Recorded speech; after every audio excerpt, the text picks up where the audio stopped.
Assalamualaikum warahmatullahi wabarakatuh. Bonjour. Nama saya Rudi J. Suhatril.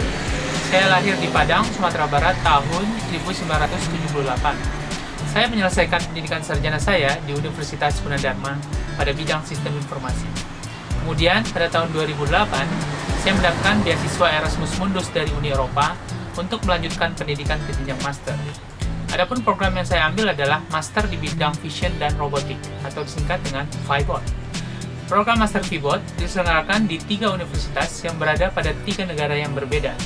Semester pertama, saya jalani di Heriot-Watt University, Edinburgh, Scotland. Kemudian dilanjutkan di Universitas de Girona, Spanyol untuk semester kedua. Sedangkan semester 3 dan keempat saya jalani di Université de Bourgogne, Prancis. Saya berinteraksi dengan komputer sejak duduk di bangku SMP, di mana pada saat itu saya mendapat komputer pertama saya dari pemberian orang tua. Sejak saat itu saya tidak bisa lepas dari komputer, mulai dari hanya sekedar mengetik sampai mencoba melakukan pemrograman. Minat saya terhadap komputer semakin meningkat ketika saya memasuki bangku kuliah.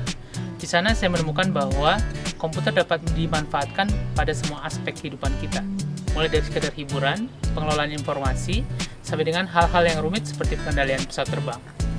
Computer vision sebagai salah satu cabang dari ilmu komputer sangat menarik perhatian saya, di mana salah satu ambisi terbesar yang ingin diraih dalam bidang ini adalah meniru vision system yang ada pada manusia, di mana vision system tersebut tidak hanya dapat melihat benda, tapi juga dapat mengartikan benda yang dilihat. Riset yang sedang saya lakukan pada saat ini adalah image classification. Tujuan utamanya adalah untuk menerjemahkan suatu gambar ke bentuk high semantic. Bentuk high semantic tersebut bisa berupa apa saja, bisa objek, kategori, scene, dan lain sebagainya. Tujuan dari riset saya adalah melakukan pendeteksian objek. Nantinya, sistem yang dibuat harus dapat mengenali objek yang ada di dalamnya.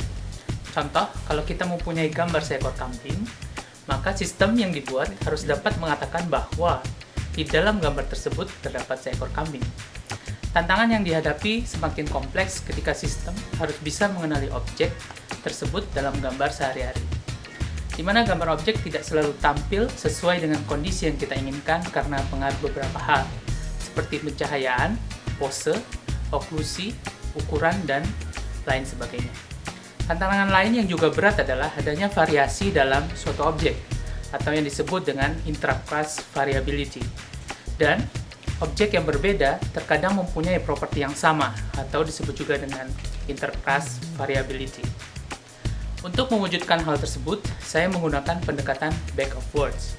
Ide dari Bag of Words berasal dari metode pengklasifikasian dokumen, di mana pengklasifikasian dibangun berdasarkan jumlah kata yang muncul pada suatu dokumen. Contoh, pada dokumen ekonomi, jumlah kata yang sering digunakan tentu akan berbeda dengan kata yang sering digunakan dalam dokumen kedokteran.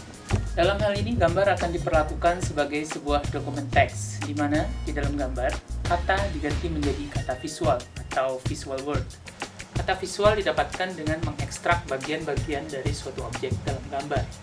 Contoh, pada objek pesawat, maka kata visualnya bisa berupa roda pesawat, sayap, mesin, dan lain sebagainya. Komputer tentu tidak bisa mengenali bagian-bagian tersebut secara langsung.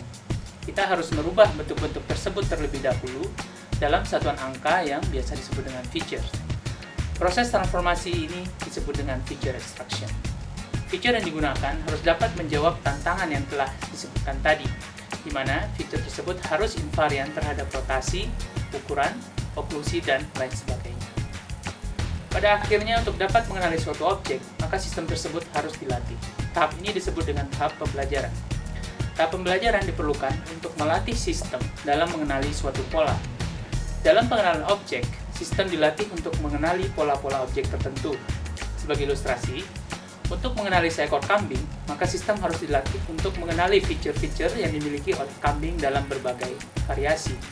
Dan pada akhirnya, metode yang dibangun harus dapat bekerja secara umum, tidak hanya spesifik terhadap suatu objek, sehingga dapat menyerupai kemampuan manusia dalam melakukan pengenalan objek.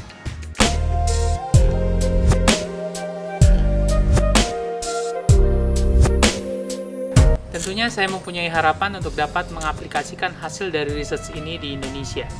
Banyak aplikasi yang bisa memanfaatkan hasil riset di bidang image classification. Salah satunya adalah surveillance system. Mengingat meningkatnya kriminalitas di tanah air, saya menginginkan research ini dapat diaplikasikan dalam sistem pengawasan yang lebih pintar. Saat ini, kita masih mengandalkan petugas-petugas keamanan yang telah dilatih untuk mengamati lingkungan melalui kamera pengintai. Dengan adanya hasil penelitian ini, nantinya sistem diharapkan untuk dapat mendeteksi secara otomatis hal-hal yang mencurigakan dalam lingkungan yang kita awasi. Semoga penelitian saya ini dapat bermanfaat bagi kita semua.